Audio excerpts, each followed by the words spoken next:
welcome. What day is it? It is Tuesday. It is Tremendous Tuesday. I think I'm changing the name. Not Tech Tuesday, Tremendous Tuesday.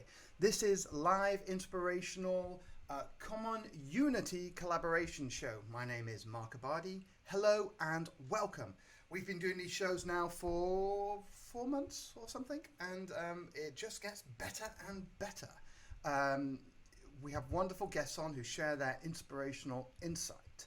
Today we have a superb being who comes highly enchanted to me, Daniela Gil. She's going to be sharing the Akashic Records for societal self-empowerment.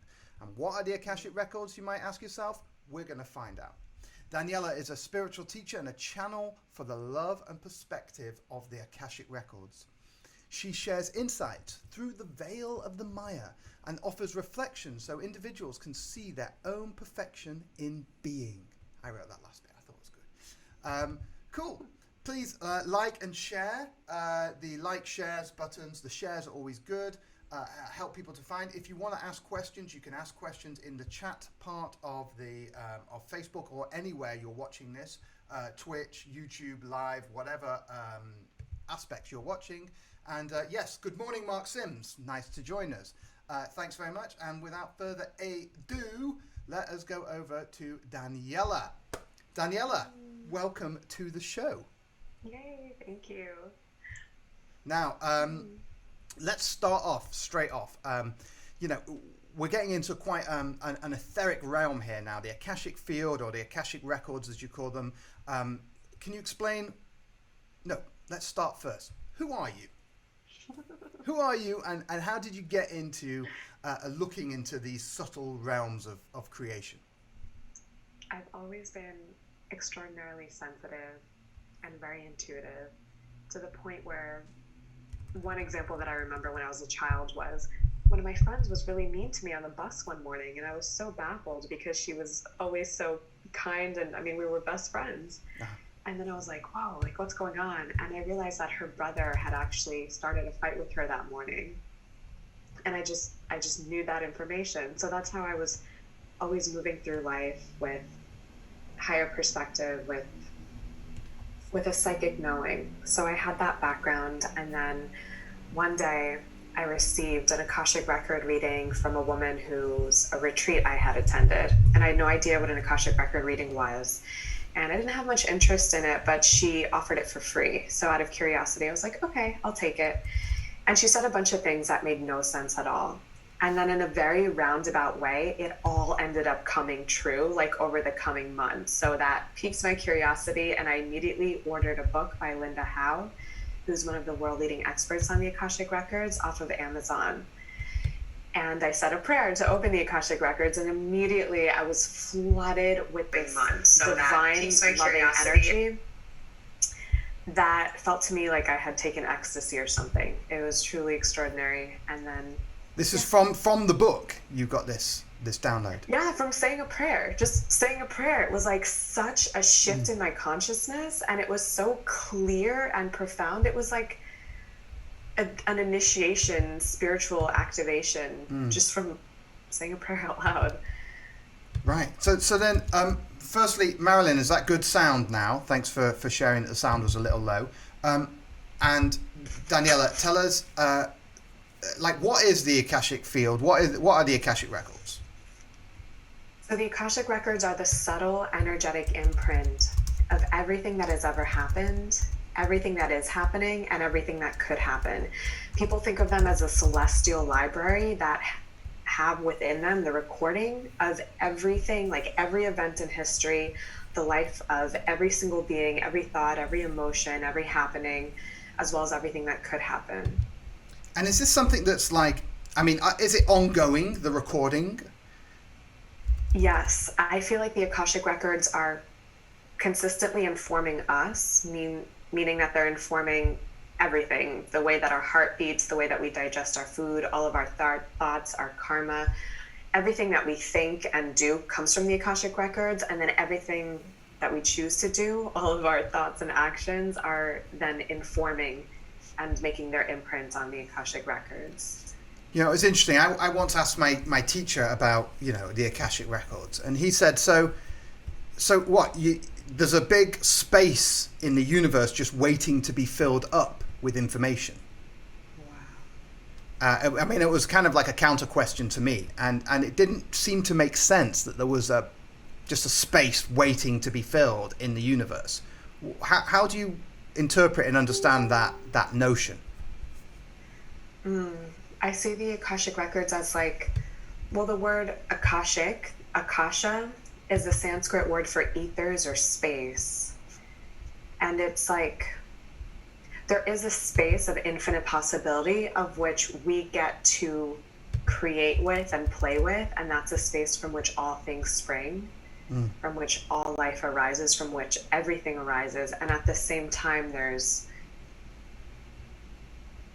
still some sort of boundary around all that could be. Okay. So, all right. So let's get into it. What can we do with the Akashic field, the Akashic records? Like, how do we inquire into them?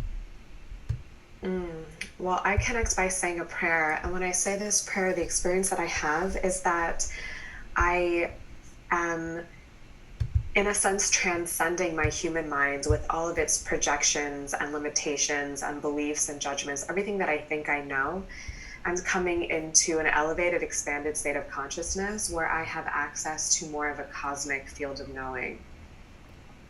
Okay. And these things, are they, that we talked before, that they're not fixed, right? No. But there's different levels of solidity, or are they all malleable? It feels like an endless paradox where some things feel so malleable, some things feel like infinite possibility, but it truly does feel like a paradox where we have free will, we have choice, and anything is possible, yet anything is possible within an infinite yet limited number of choices. Right. I mean, I'm very familiar with this paradoxical nature of the universe, and it seems like on the show that we keep coming up to this dichotomy of duality, this dance between the yin and yang inside the Maya. So it's interesting. Can we get into the records and see what information we can get out? Yes, absolutely. All right. How do we proceed? I like to say a prayer. Okay. And now I know you did this before the show. You want to say again? Yes. Okay. Spirit, support me in coming into an elevated, expanded state of consciousness so that I may become one with your perspective. Set aside the totality of my personality so that I may serve as a clear channel for your divine loving guidance and knowing. Allow me to see all who tune into this live stream as they are seen in the light of the Akashic Records. Help me to know them as they are known in the mind of God.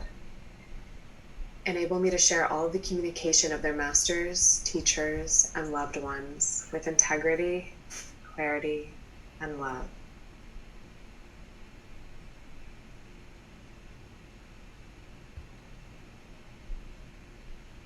And so it is. The Akashic Records are now open.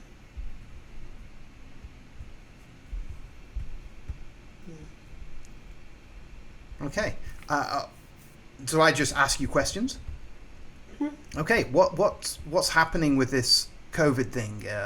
Is it, is this a positive change for society, or are we still going down into the depths before we can rebuild and re-phoenix out? Oh, it is absolutely a positive change, and in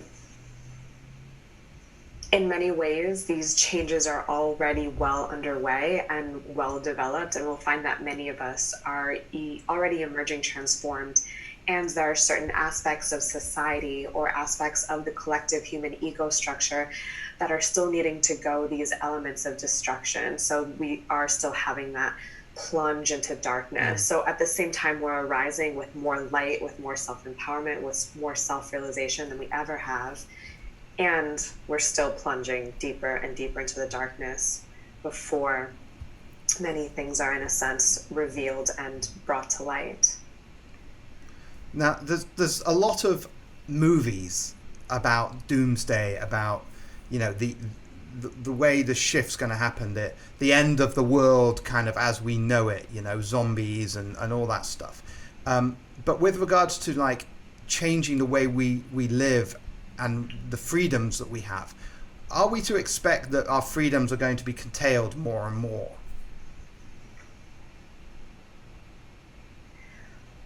All that we can really expect is a lot of death and destruction. And this doesn't necessarily mean some catastrophic doomsday type of experience like what we would see in the movies. It could be death of certain aspects of ourselves, death of certain societal constructs that we've created that don't have the well-being of the totality in mind. Destruction of these systems. And how it looks is going to be determined by how humanity moves forward with all of these shifts, with all of these invitations to open our heart, to open our eyes, to open our mind, with the way in which we choose to grow and choose to evolve and willingly release our attachment to everything that is not sustainable in the way in which we are living, like things like Amazon, all of the way in which we're using the resources of the planet, all of that. Like, are we willing to release it and to release our own egoic desires and attachments and even dreams and visions, so that we can align with what is best for the totality of all, so that we can align with the consciousness of unity, of harmony with all. It feels like this ascension process, this elevation of consciousness that we are collectively undergoing, is going to look so different for everybody on the planet. And for some people, in order for them to open their expression, open their like liberation, in order for them to spread their wings, what really helps is an increase in pressure, which can manifest as the impinging upon their freedoms. More and more and more, until they're finally just like liberating themselves, setting themselves free, realizing that they are these free, conscious co-creators of their experience of life. So if that's what's required for that moment, then that is what they will be experiencing. But it won't be like this worldwide, every single human being on the planet type of thing. It'll be certain cultures, certain areas of the world, certain people. Okay. What about cities? Like, are cities going to remain a safe place to be, or because of the notion of we have to be more independent, grow our own food, move to land? Should we all be looking for pockets of land to move to now, get out of the cities? It feels like for the most part, cities will be losing a lot of their appeal. A lot of what we love about living in the cities is not going to be drawing us in anymore, because it's not going to exist in the same way. And there is a certain ease, relaxation, spaciousness around living in a more self-sustaining way, where we are growing our own food, where we do have access to fresh water, and when we are not dependent upon a system which is starting to reveal how incredibly fragile and delicate it is, and which could in a sense be falling away at any moment. Yeah, so it's like the Akashic Records would never tell you what to do, but then like in tuning in, it feels like that's just the natural flow out of the cities back to the land, out of the cities back to the earth, living with the earth, with reverence for the earth, recognizing that everything that we need for our survival comes from the earth, and embracing our independence from a system that is going to be undergoing massive changes at a very accelerated rate. So it's perhaps best not to depend upon that system during these changes, because changes often require death and destruction. Right. And we don't yet know what that's going to look like in different areas of the world. Right. I mean, obviously, this is a first for the world to have a worldwide stay-at-home order. But I mean, are we on a real like the Vedic system talks about the yugas and the Kali Yuga and the end of the eras?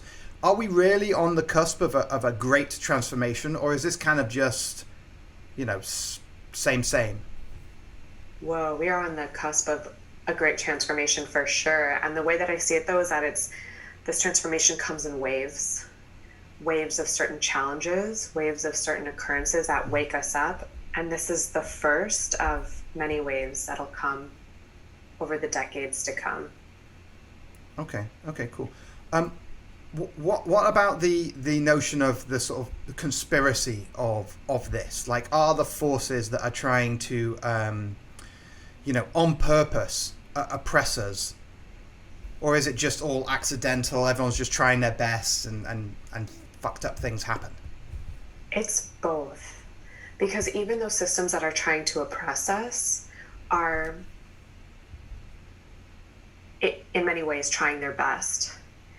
And in many ways, what happened was accidental. It was life doing its thing, the spreading of this virus, and it was intentionally aligned with some people's desires. And these people are then using this experience to try to gain control in new ways.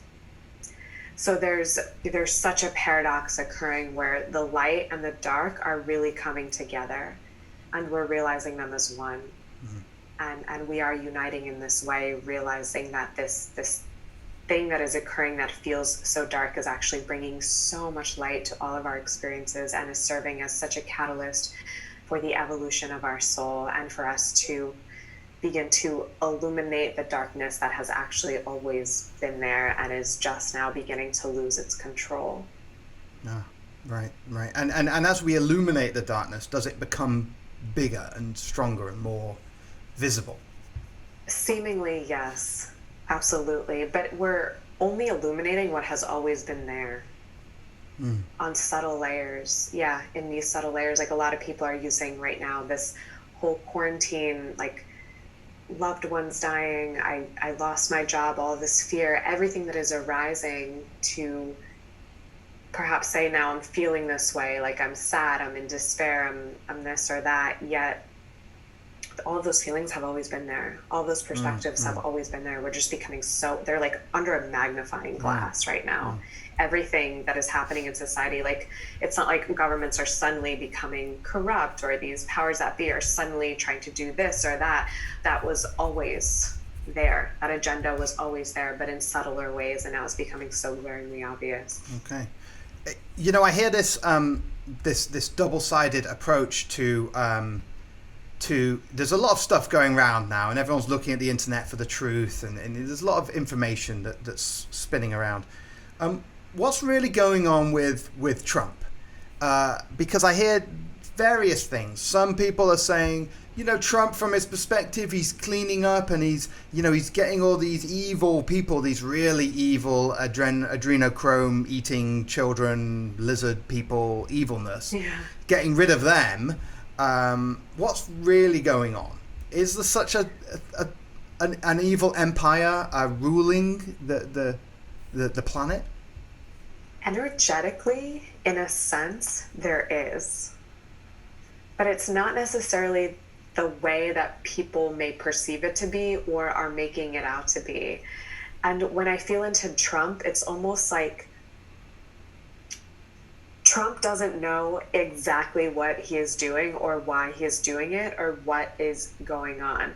And from various perspectives, you can see that he's like serving the dark or serving the light, and he is ultimately doing both. But he is serving as a catalyst for our awakening, and everything that he is doing at this time is helping to clean up these darker energies from the planet, is helping us purge a lot of what we cannot take with us as we begin to ascend and elevate our consciousness. Right. I mean, I totally see that with his first 4 years, how it stimulated more women in Congress, more people of color going forwards. And I mean, the amount of that would never have happened if we'd had a female president, because everyone would have relaxed and gone, oh, it's fine, everything's good. So what about this next election then? I mean, what's going to happen? Are we going to have our wallpaper in, or are we going to stick with Trump, and is Trump going to give up the office? Is it going to just go smoothly? What is this a crux point come November?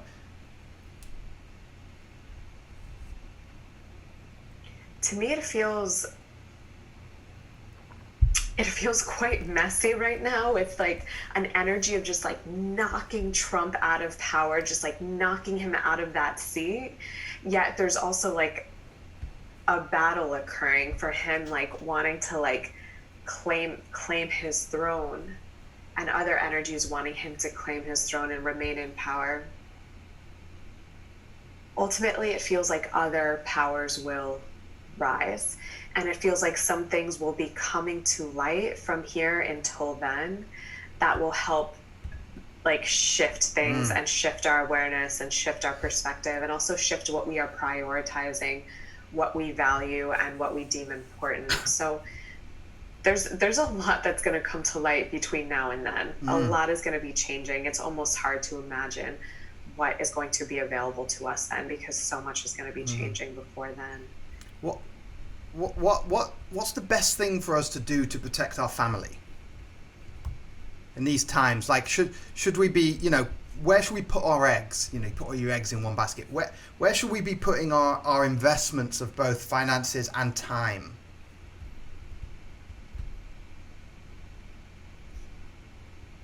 Well, energetically, it's on presence, anchoring in presence and trust.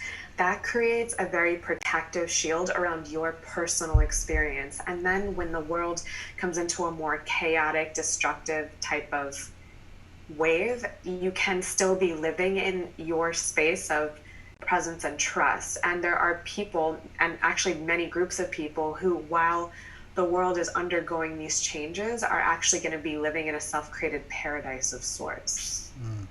So anchoring in trust, anchoring in presence, and in that, beginning to let go of a lot of the systems we have in place, like being willing to let go of the financial system, being willing to let go of our attachments to how we think life should be, so that we can just be present with how life begins to emerge, so that we can completely accept it. And with that, we're going to be transmitting that to our families. And that's going to open up our intuition to realizing what is important. If it's planting a garden, if it's finding a water source, if it's creating a sense of safety, where even if things fall apart around us, we still have all of our needs met. And we have everything that we could need, and we are spiritually empowered and spiritually, energetically healthy, despite what the world may be going through mentally and emotionally. And then we are not so subjected to the perhaps emotional chaos that other human beings may be going through if we are not dependent upon that system. So it is important for many of us to find independence, especially in certain parts of the world. Independence from the system. Start growing your own food. So is food access going to change? Only for certain parts of the world at certain times. Like, what about America? Let's start here. We're in California now. We grow most of the food for the country. The frequency I got from California from now just feels very secure. For like the coming 2 years, like very, very secure. Right. Okay. That's the feeling I got. And yeah, I mean that's great to know. What about, like, as I said, the financial system you say is going to change. How quickly is that going to occur? And what about things like people who have houses? Like, I have a house in England. I own a house in England. Should I be moving to liquidate that before the financial system crashes, or is it, safe as houses?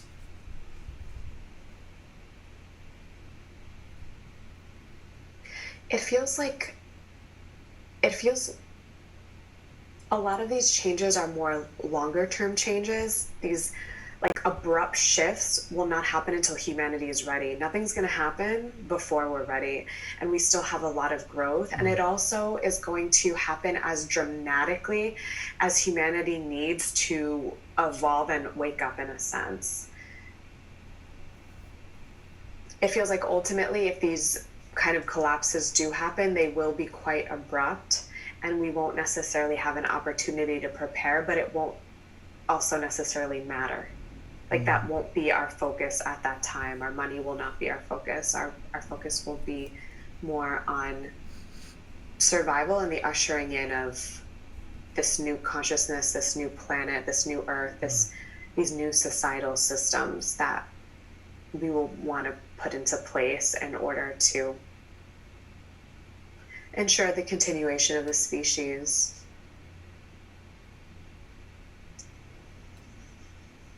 When I ask about these questions, it just feels like it doesn't matter. Like immediately my attention is brought back to the anchoring in of presence and the anchoring in of trust, because we're coming up against so many different choice points.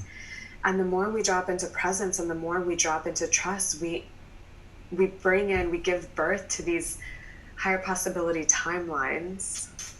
Although even that is a misnomer to say higher, to say higher. It's all unfolding to serve us in such glorious and beautiful ways. And what we do or don't do, it's like we don't necessarily have to ensure our safety. What life is conspiring to do at this time is reflect to us how safe we have actually always been. And we don't need to ensure like, oh, my family needs to be provided for. What life is wanting to reveal to us at this time is how provided for we have always been, despite appearances, despite what is going on. So much of our fear, so much of our lack, so much of our like, I need to make sure I'm okay and that everything goes well, is actually rooted in this fear that is being revealed at this time to be a bit of an illusion. Okay. But what about food and water? It seems like they are the basis needs for survival. So should we be finding land and growing our own food and like? It feels like that helps because it helps us anchor in more peace and trust. Just knowing that we are secure with our food, with our water, with our land. Immediately it's like, because we don't know what's coming.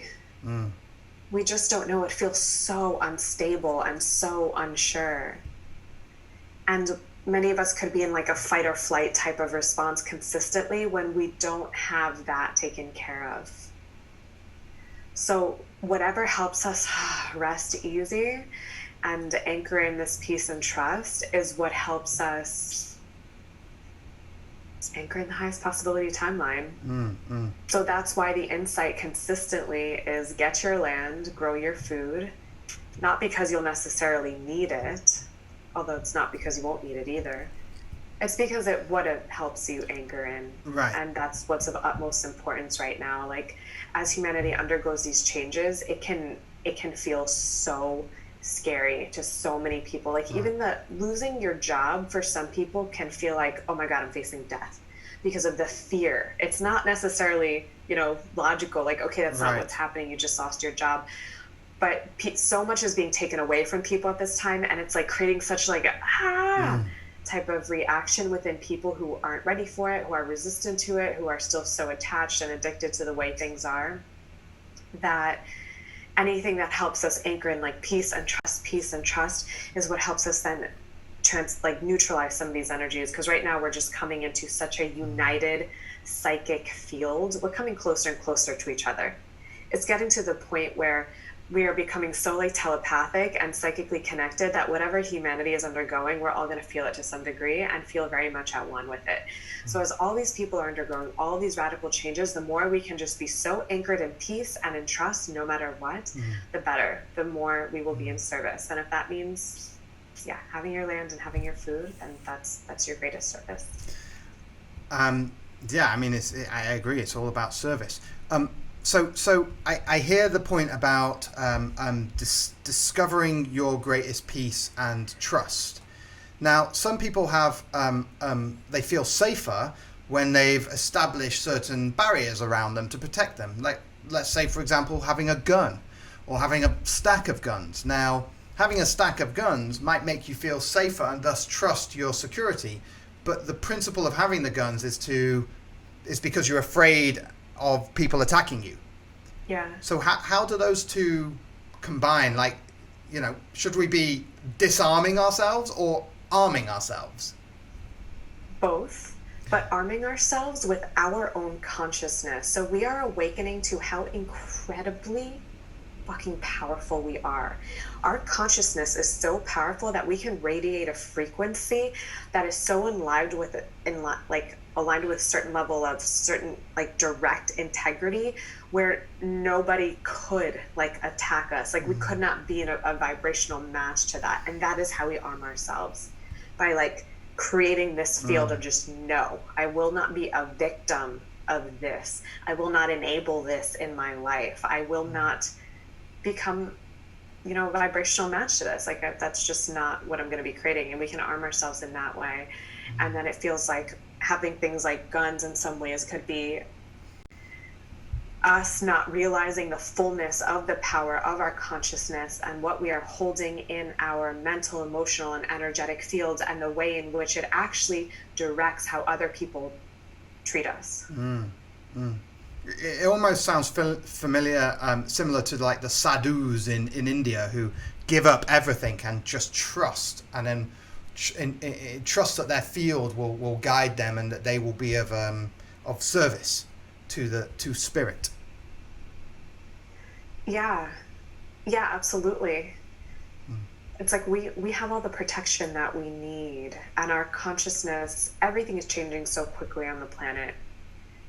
So quickly, and it feels like the getting of guns or something like that is actually slowing down of those shifts, or almost like an attachment to like the old paradigm of I need protection. Because what we're really coming into, what we're heading towards, is a planet where all human beings are recognizing themselves as one. They're recognizing every other being as an aspect of self. And in that realization, there's no need for protection. There's no need for guns, because we start to work with each other, and we wish for each other what we wish for ourselves. And there's no so much like me. It's like, well, the me is actually everybody. The me is us. Yeah. Me is we. Yeah. Yeah. And we find greatest ease at this time when we surrender to that realization. So the getting of guns is heading in the opposite direction, which is actually then going to create more challenge for you, because now you're resisting what life is naturally giving you. Right. Which is the remembrance of your own internal power, your own internal togetherness. Yeah, the power of your consciousness and just our oneness with all of life, our interdependence, our interconnectedness, and that it's really one consciousness that flows through all. So you would never want to harm another being, knowing that that other being is an aspect of self. And in this new earth, we're all going to be working in harmony with each other, in harmony with the land, and we're going to be behaving from ways that has everybody's well-being in mind. Because we're just going to be so intimately connected to all hearts and to the planet. This, of course, sounds wonderful. I mean, at the moment, we don't seem to be in that phase. There's like very dangerous places you can go, and people will steal and steal your life even. How quickly can we hope for this global shift? I'm so glad. Yeah. I'm so glad you're asking that so quickly. So quickly. Yes, this can happen. Okay, it's slower than the ego wants or desires, but way more quickly, actually, than a lot of us are imagining. I mean, how long has it been since we've been in this quarantine lockdown, and already so much of the world is healing so quickly, like the planet. We see the earth healing at such an accelerated rate. And for many of us that have been going this like spiritual awakening, it has happened so fast. I know that me personally, 10 years ago, I was addicted to opiates and a complete and total alcoholic. And now I'm doing Akashic record readings. Radically changed my life. So do not underestimate the rate at which we can grow and change. Not to say that there won't be resistance and there won't be, some stragglers at the end that still aren't wanting to come on board, but our healing can happen very, very quickly. And it's only gaining momentum. It's like, I see it as like, we're growing at a more and more accelerated rate. Anything is possible for us here. Well, that sounds exciting. What about environmental changes? Obviously, there's talk about the global warming change and the melting of the ice caps, and 2030 seems to be a very key date. Can you say anything about that with relation to climate change? The earth is waking up to her brilliance, to her intelligence, and to the way in which she is not a victim of the actions of human beings. And she is going to facilitate a lot of changes on the planet, whether it's through natural disasters, whether it's through like movement of certain energetic fields that are going to enable her healing. And that's the direction that she's heading in at this time. So it feels like regardless of what choices human beings make, certain things are going to be imposed upon them if they do not make the choices that are aligned with the healing and the well-being of the planet.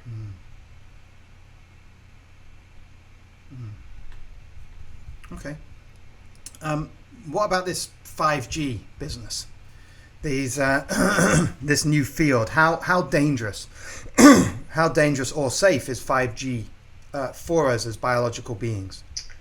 It definitely messes with our energetic field as we are, and do not underestimate the human body's capacity to evolve. Evolution used to happen very, very slowly, generation to generation, and now it's very quick, it's very instant. We're moving from 3D to 5D, where it's like less material, it's less static. Our fields can evolve so quickly to navigate 5G. And in many ways, 5G could be preparing us. It could be creating a certain resilience within us and a certain strength in our energetic fields for what's to come on the planet, whether it's changes on the planet itself, certain like radiation that could be happening on the planet on a wide scale. It could even be preparing us for the energies that could come to the planet if, for example, certain ETs landed and really made themselves known on a mass scale. Don't think of it as all bad. There's something underneath that is actually serving. At this time, everything that is occurring is benefiting us. It's like, yeah, everything that is occurring on the planet at this time is serving us in some way. How much can we expect, ETs to land and reveal themselves? It feels like an inevitability. It doesn't feel like a matter of if, it feels like a matter of when. And what sort of time scale? What? What sort of time scale are we thinking with regards to the revelations?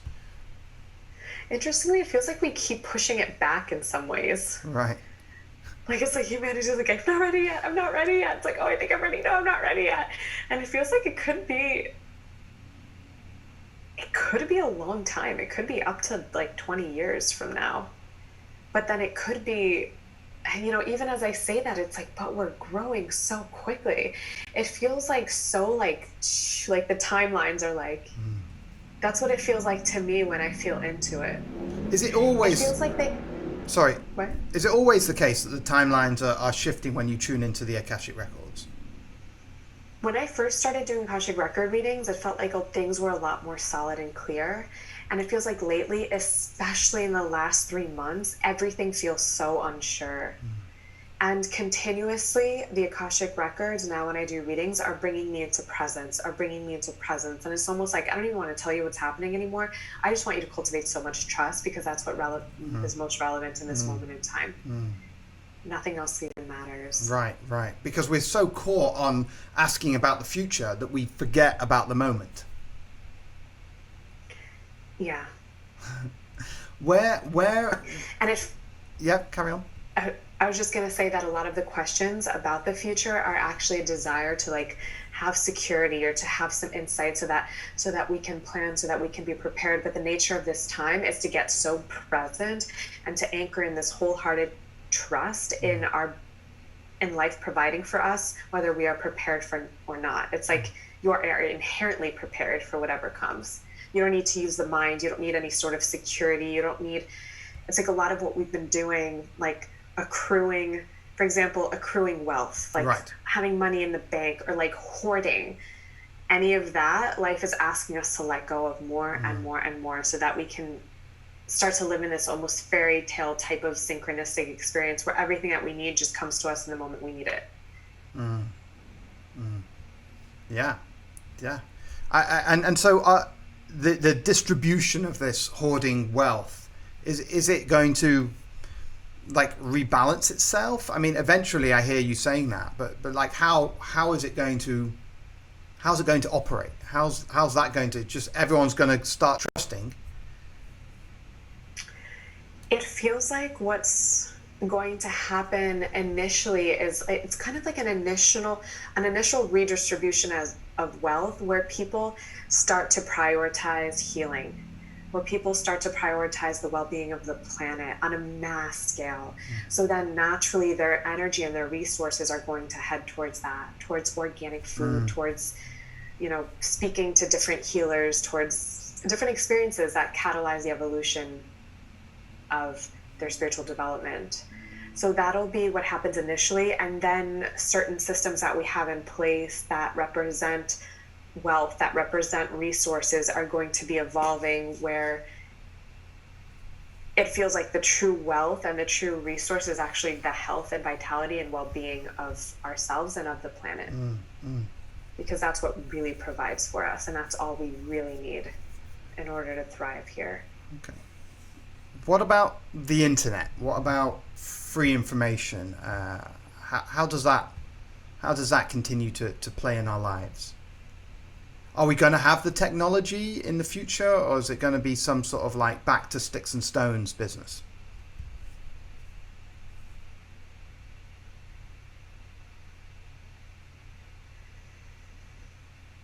It feels like it would be supportive. Hold on.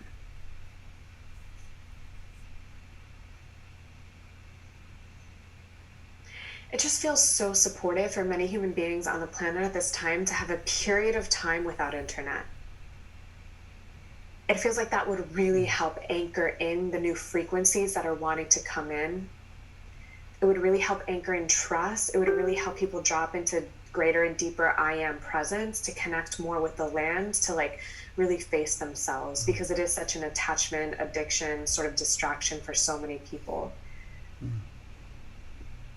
So should we be expecting and preparing ourselves for the like a loss of internet, a loss of communication? Yes, but it's almost like the energy right now at this time, the Akashic Records insight is expect and prepare for anything at any time. Okay. And I have to use the bathroom, so I'll be right back in like 1 second. Okay, go for it. When you've got to go, you've got to go. So, you know, understanding what is going on here, it seems to be clear that we are coming back to center, coming back to the self, coming back to trust. And our mind keeps going, well, how can I trust if I'm not secure? Like, well, you know, give me all of these security things, then I'll trust. Give me lots of money in the bank, then I'll trust. Give me my land and my community, then I'll trust. It seems like it's the other way round. It seems like first is trust and then comes stuff. Wow, Daniela, that was a quick pee break. It was. You are a quick peer. I have a little bladder. So what I was just sharing, that what it seems like first is the mind is wanting to know the answers so that it can trust. But it seems like what you're saying is trust first, then it will come. Yeah, the Akashic Records at this time are not giving many answers in my personal experience, not the way that they used to, because what is most relevant right now is the cultivation of trust.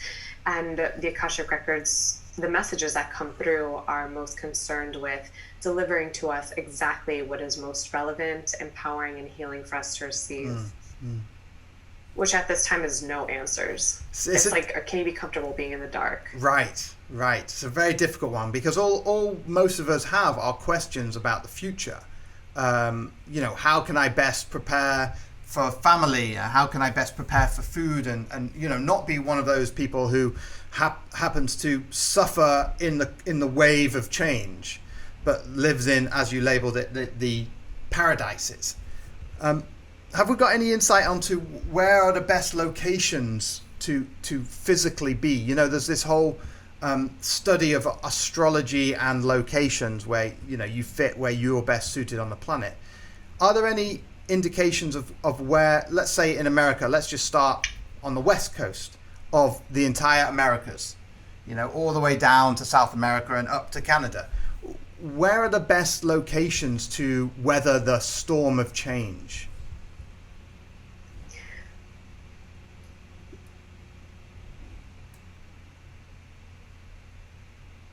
As I ask that question, my attention is being brought to the heart, and being brought to the state of trust and the state of presence, which then empowers us and enables us to hear our own intuition. And our own intuition is going to guide us to the exact communities and the exact location where we are meant to be, that would bring us the greatest ease as we weather these storms. For some people, it's going to really serve them to be like in the eye of the storm. It's like for them to really be on the front lines and witnessing it. That's going to be what their soul chooses for them, because it's going to catalyze the evolution of their soul in such a way where they just need to have that experience. And for other people, an experience more of ease, of kind of being away from the storm, where they're not even necessarily aware of the storm. And then so they can emerge at the end of the storm and rebuild. It feels like I continuously get the feeling that Southern California may be heading for a lot of challenge in terms of a lot of the structures. So I personally was called to leave LA recently, and different places have different challenges. It's like, deserts might have challenges with food, but then they don't have the same societal type of challenges that other places will have. Big cities may have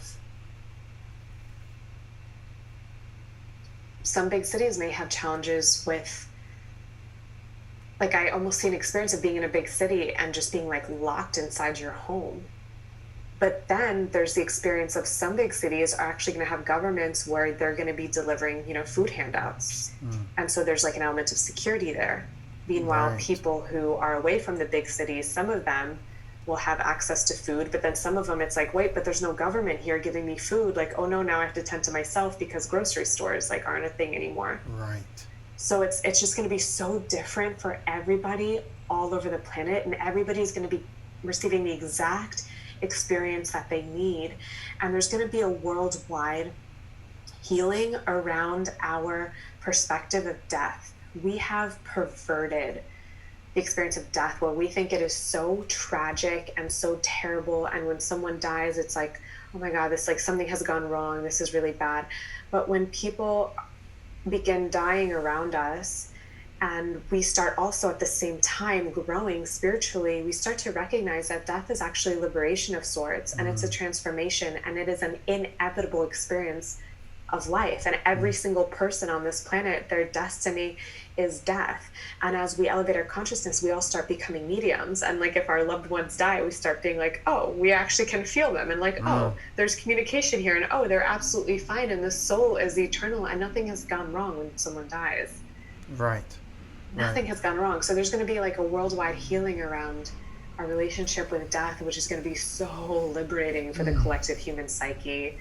And when you say death, we're also talking about the change inside self, right? The death of opinions and belief systems. Yeah, and perspectives of self and who I am, recognizing like, wow, I am infinitely more than just this human body and this present experience. How are religions going to deal with this change?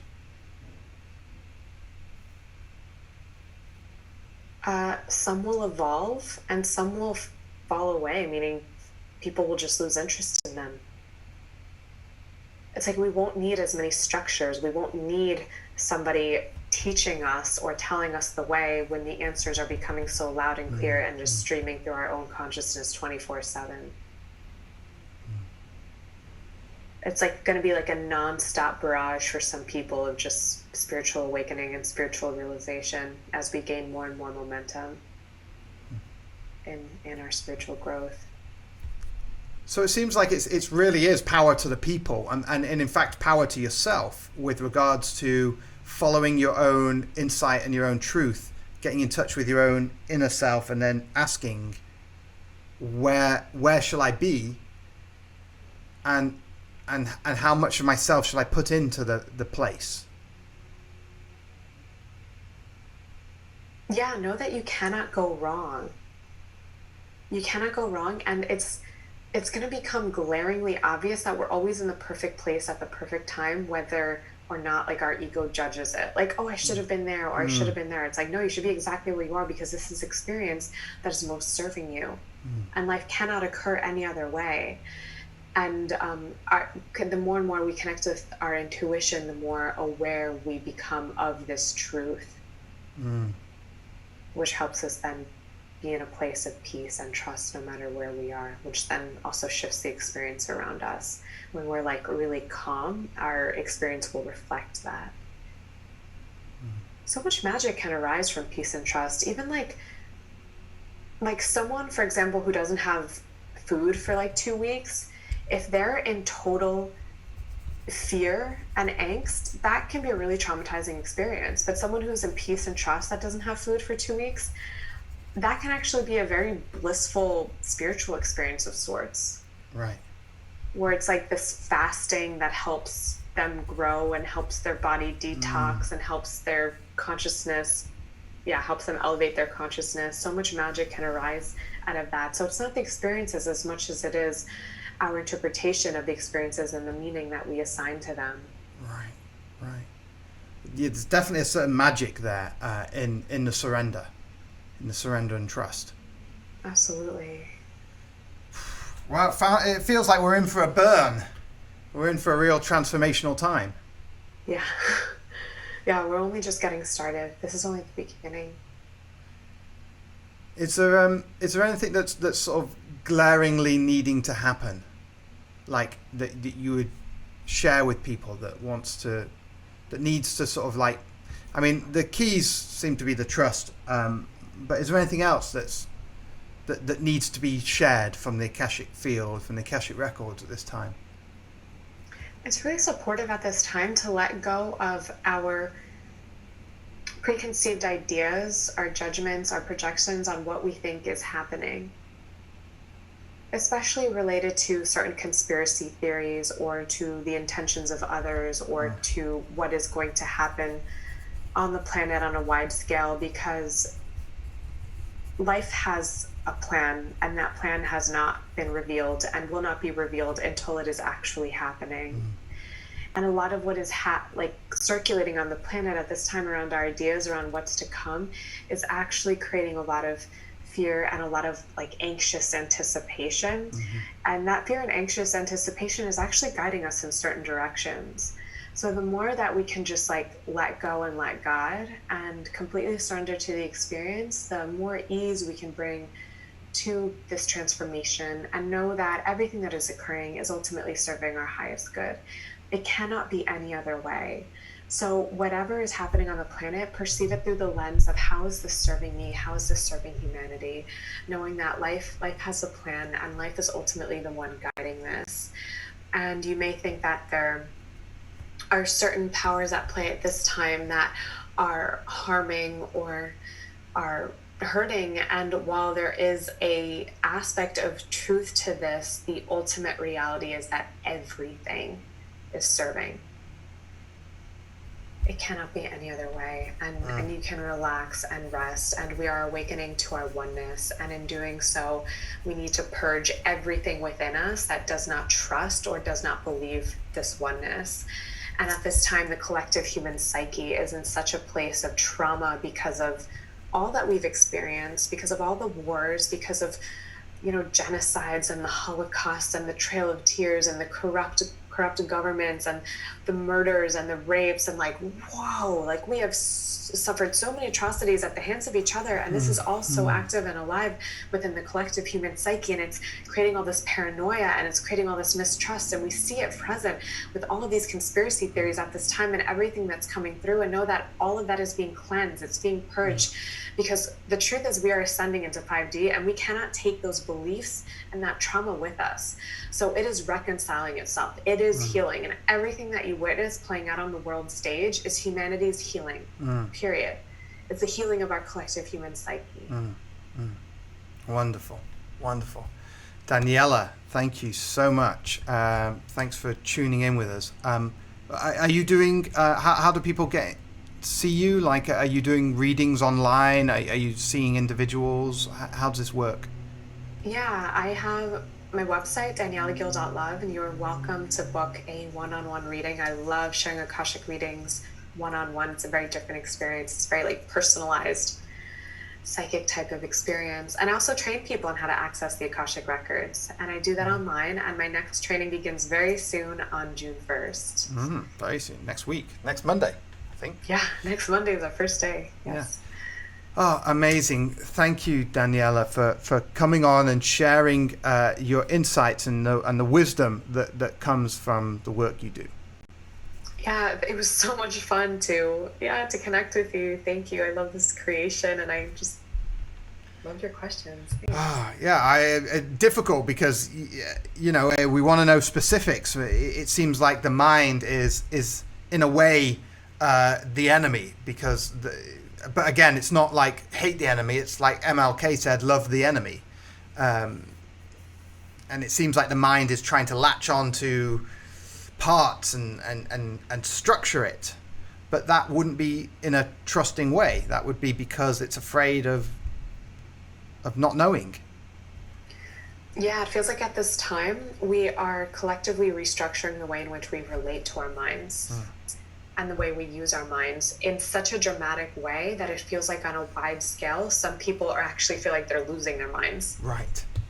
Because the mind is actually changing so quickly. And it's like the experience of being in a chrysalis where the caterpillar dissolves into total nonsense. It's like, in some ways, our mind is dissolving into nonsense as we're learning brand new ways to use our minds and relate to our minds. Amazing. Thank you so much, Daniela, for coming on and for all the wonderful work you do. Yeah. Thank you for the opportunity to share. Thank you for this amazing show. Thank you. I'll just close up the show. Thanks, and we'll speak soon. Thanks, Daniela. Oh, wow. So what a show. I mean, it doesn't matter whether you believe that the Akashic field or the Akashic Records is something or not. The messages are all the same, and that is that trust and self-empowerment is really where all stability is, where all the magic happens. And of course, the mind is a magically wonderful thing, but it will constantly try and look at the past and predict the future in an attempt to escape the now. Because inside the presence of trust and acceptance, there is really nothing to do. There's nothing to calculate. There's nothing to improve. There's nothing to... Because you trust that everything's perfect right now. And that is the weird paradox of life. It's both transforming and changing, as Daniela says, but at the same time, the magic is here right now inside the trust field, inside us. So regardless of where it comes from, follow your bliss, follow your trust, follow your heart-centered self, and give yourself to whatever intuitive action you're choosing. So if you're choosing to go and find land and grow vegetables, then do it, and do it fully so that you're prepped to be independent. If you're whatever you're choosing, give yourself to it in the service. Love to serve. Be of service, and first and foremost, be of service to yourself. Okay, wow. So tomorrow we've got more wonderful guests. We've got Kenji Williams, beautiful artist who collates things together with environmental changes. Then we've got Karen Atkins, and we've got Missy Galore. Woo! My name's Markabadi. I have a book Evolve. we are evolving. So let us evolve with our true healing and our true trusting presence with self. Please like, share, do all those wonderful things. It's always a pleasure, and wonderful to share with you all. Thank you so much. Much love. Enjoy the day. Enjoy the trust. See what it feels like to trust whatever's going on. Spend half an hour in just complete trust. Just sit and say, I trust. I trust. Just use it as a mantra. See what happens. Explore. It's not gonna change anything if you're thinking the mind does everything and I have to prepare and I have to do it. Okay, so if sitting in trust isn't going to affect anything, or it might. So experiment. That's the whole point. You are the center of your own universe. Thanks very much.